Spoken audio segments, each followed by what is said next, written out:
სოფიკო პეტრიაშვილის მიმართ ამ საქმეში არ არსებობდა არანაირი მტკიცებულება და სამწუხაროდ ეს არის ბოლოდროინდელი ტენდენცია და აი ცალსახად შემეძლია ვთქვა, რომ ამ შემთხვევაში გაიმარჯვა არა სამართალმა, არამედ საზოგადოებრივმა აზრმა. სფერო ჰოლდინგის იურისტი, ქალი, რომელიც ბინის სანაცვლოდ მოქალაქეებს თაღლითურ პირამიდაში ფულის ჩადებას თავაზობდა, შემდეგ კი დოკუმენტებს უდგენდა, ციხეში 8 წლით გაუშვეს.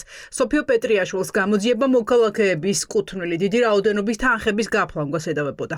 პროკურატურის თანახმად ის სფერო ჰოლდინგში ფიზიკურ პირებთან მოლაპარაკებებს მათი დარწმუნებისა და ხელშეკრულების გაფორმების გზით თანხების მოზიდვის პროცესს უძღვებოდა. სოფიკო პეტრიაშვილს ამ ორგანიზაციაში, ანუ სფერო ინვესტში ეკავა იურისტის სანამდეობა, მას არანაირად ეს თვითონ გამოძიებითაც დადგენილია, წინასწარი გამოძიებით და შემდგომ უკვე სასამართლო გამოძიებით, მას არანაირი წვდომა ფინანსებთან არ ქონია.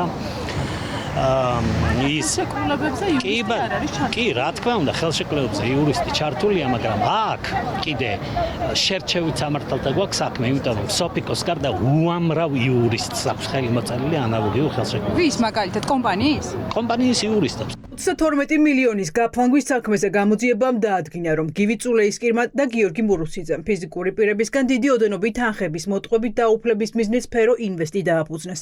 კომპანიის დირექტორად გიორგი მურუსიძე გაფორმდა, თუმცა მის ფაქტობრივ მართვას წულეისკირი და მურუსიძე ერთობლივად ახორციელებდნენ. დასრულდა 9 თვიანი კოშმარი 570 ოჯახისთვის, მეგობრებო. 12 წელი მიუსაჯა მოსამართლე თამარ მახარობლიძემ დამფუძნებელ თავარ თაღლით გივი წულეისკირს და ასევე შემსრულებელ თაღლით სოფიკო პეტრიაშვილს მიესაჯა 8 წელი. თუმცა ჩვენთვის ყველაზე მნიშვნელოვანი ქონებები, რაც მათ ეკუთვნოდათ, რაც სფერო ინვესტს ეკუთვნოდა, რაც იყო პროკურატურის მიერ დაყადაღებული, მიექცა ყველა დაზარალებულის საკეთილდღეოდ. პენსიონერები, ემიგრანტები, სტუდენტები თაღლითურ საქმიანობას 500-მდე ადამიანის დანაზოგი შეეწირა. დაზარალებულებს სფერო ინვესტის ანგარიშზე შეჰქონდა თანხები, რის შემდეგაც სფერო ინვესტი მათთვის მესამე პირებისგან ქირაობდა ბინებს. ხელშეკრულების ვადის გასვლის შემდგომ ორგანიზაციას სრულად უნდა დაებრუნებინა მოქალაქეების მიერ შეტანილი თანხები. სფერო ინვესტმა შეწყვიტა ქირის საფასურის გადახდა, არ დააბრუნა თანხები, რის გამოც ასეულობით მოქალაქე საცხოვრებლის გარეშე დარჩა. 3 წლის განმავლობაში თაღლითური დაჯგუფება სფერო ჰოლდინგი ყველაზე გაჭირვებულ ხალხისგან ითვისებდა თაღლითურად თანხას. ჩვენ აქ არ ვამთავრებთ, გეგმავთ აქციებს. ჩვენი მთავარი მოთხოვნაა, რომ ხელისუფლებისგან მოხდეს რაც შეიძლება სწრაფად ჩართულობა, დაგვიკავშირდნენ. ყოველთვის მათი პასუხი ჩვენ წერილზე იყო, რომ მიმდინარეობს გამოძიება, მიმდინარეობს სასამართლო. დღეს დასრულდა სასამართლო. გამამტყუნებელი განაჩენი გვაქვს სახეზე. გივი წულეისკირი მოსამართლემ თამარ მახარობლიძემ 12 წლით გაუშვა ციხეში. განაჩენი დაზარალებულებისთვის დამაკმაყოფილებელია, თუმცა არასაკმარისი.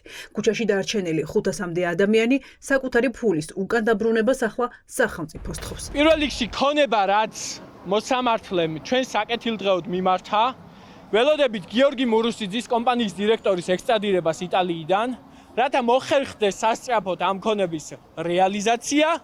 და მეორე, კორპუსები, დაახლოებით 5 კორპუსი, რომელიც არის გრიგოლეთში, რომელზეც არ ჰქონდათ მათ მშენებლობის უფლება, უნდა მოხდეს ამ კორპუსების დეტალური შეფასება და ლეგალიზება.